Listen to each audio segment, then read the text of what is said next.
Live from Alabama's news leader, this is ABC 3340 News at 6.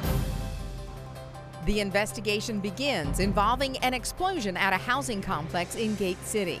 NTSB investigators comb through piles of debris in search of clues. Meantime, fears and problems continue to linger among the people who live there. Some of them are afraid to sleep in these apartment owners. They're sleeping in their cars. The Red Cross can't do it all. ABC 3340 continues with live team coverage of the Gate City explosion. And good evening to you. I'm Brian Somerville in for Dave Baird tonight. And I'm Brenda LeDunn. Thanks for joining us for the news at 6. More on the Gate City explosion in just a moment. But developing now out in Blount County, a teacher at Susan Moore High School is on administrative leave after she allegedly sent nude photos to a student. The teacher hasn't been charged at this time, but she is accused of sending along with the nude picture sexually charged text messages to a 15-year-old male student. Now, the teacher is now on paid administrative leave, but in addition to the serious charges for sending sexually explicit pictures, the other problem here is that the DA says it wasn't investigated or reported immediately, meaning now the principal and the superintendent are under investigation too. Today, the Blount County District Attorney, Pamela Casey, confirmed to us that while the case centers on the teacher's possible inappropriate communication with a student, Casey says a separate investigation is underway into the high school's principal and superintendent after they allegedly waited a week or longer before they notified authorities. Casey says the Alabama Bureau of Investigation has now been called in to assist in this case. She says those two school leaders have not responded to her calls. It's based off the information we know. They knew it for approximately a week, if not longer, that there had been allegations made, and they did not report as required by law. Now, Superintendent James Carr wouldn't comment on camera, but told us, quote, the teacher is on administrative leave pending investigation by the ABI, end quote. He would not, however, comment on the investigation into himself and the Susan Moore principal. And the investigation has begun involving an explosion at a housing complex in Gate City. The blast killed one woman and injured 7 others. Today, investigators with the National Transportation Safety Board gathered clues from the scene. ABC 3340's Larry Miller live in Gate City tonight. Larry, investigators just wrapped up a news conference a short while ago. What did they say?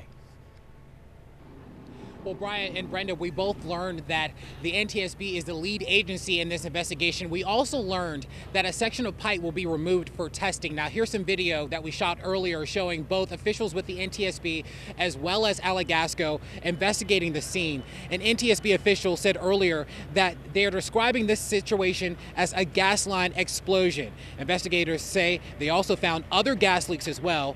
As for the gas pipe in question, they'll be testing that to see what else they can find.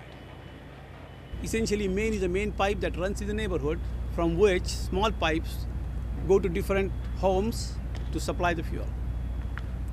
We are also, right now as we speak, are doing the pressure test of what we call distribution line. Now, completed tests can take anywhere from 9 to 12 months. Of course, at that time, we can expect to get a final determination in the situation here. But of course, the NTSB will also be looking into complaints issued by some of the residents here that they've been smelling gas here in Gate City for some time. We're live in Gate City this evening. Larry Miller, ABC 3340. It really is hell. I hate it. It really is. Nearly 2 days later, some people still looking for a way out. Well, fear and frustration are driving people out of Gate City. Tonight, the Public Service Commissioner and neighborhood leaders are trying to make people feel safer. ABC 3340's Honora Gathings continues our live team coverage. Honora, are people actually moving?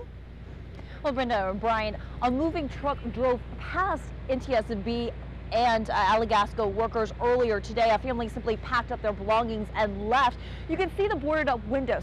There are actually families living in some of those units, and they also want to move out. A moving van pulled up in Marks Village. Within hours, it and a vehicle melted by the heat from Tuesday morning's explosion pulled out. Others wish they could do the same. My kids don't want to be here, and I have no way of getting them from here. Neighborhood leaders went door to door trying to help people, some of whom slept in their cars. The people not being helped. It saddens me that people won't be more responsive to people's needs. When a person, I don't understand why people don't want to help people.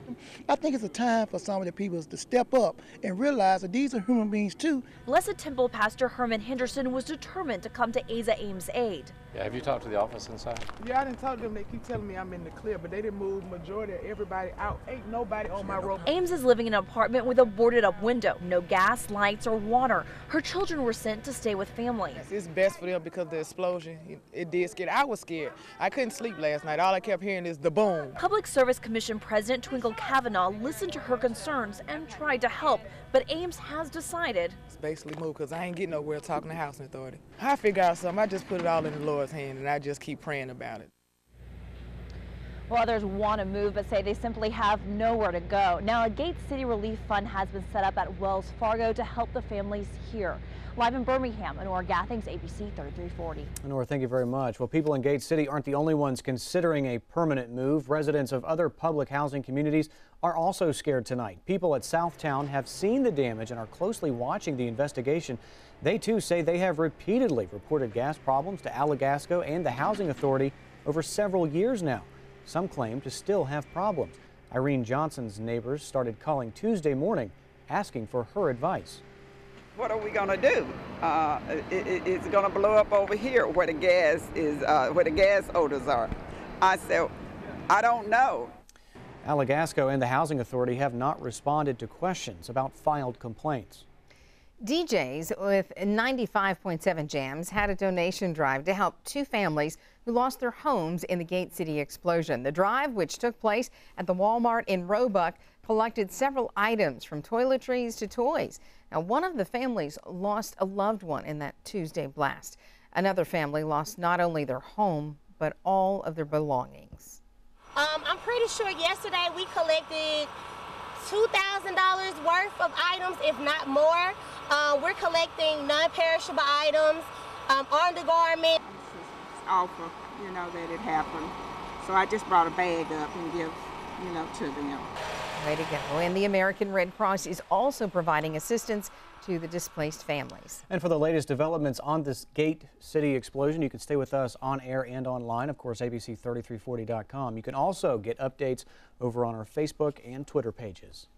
Well, you can make a difference right now in the life of a child with the one simple act of donating a toy. Yes, and the Toys for Tots 26-hour toy drive is still underway, and we have less than 30 minutes to meet our goal. ABC 3340's Haley Westbrook is live from Legacy Barbecue in Hoover. And Haley, how many more toys do we need?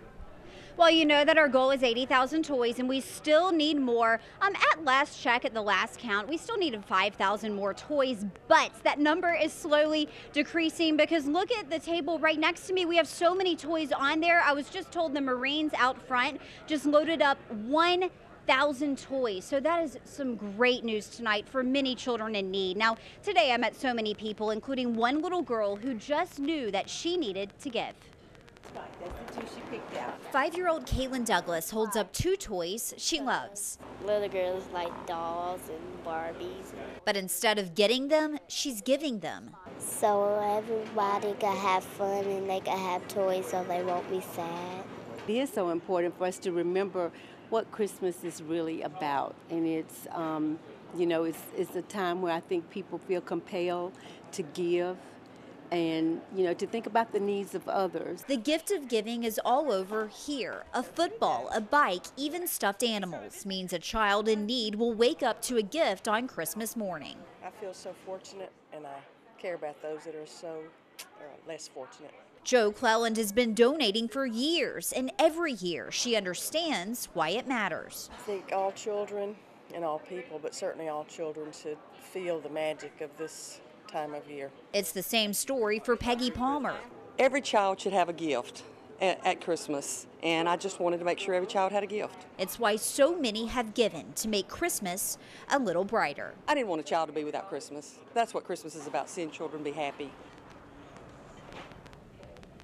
Now remember, this is not the only drop-off location, so keep those donations rolling in. And remember why you're giving. Just like those people who donated the toys just said, every single one of these toys is going to make a child's Christmas just so much brighter. Brenda and Bryant, back to you. All right, thanks, Haley. Show the love with That's a what it's toy. all about. Yep.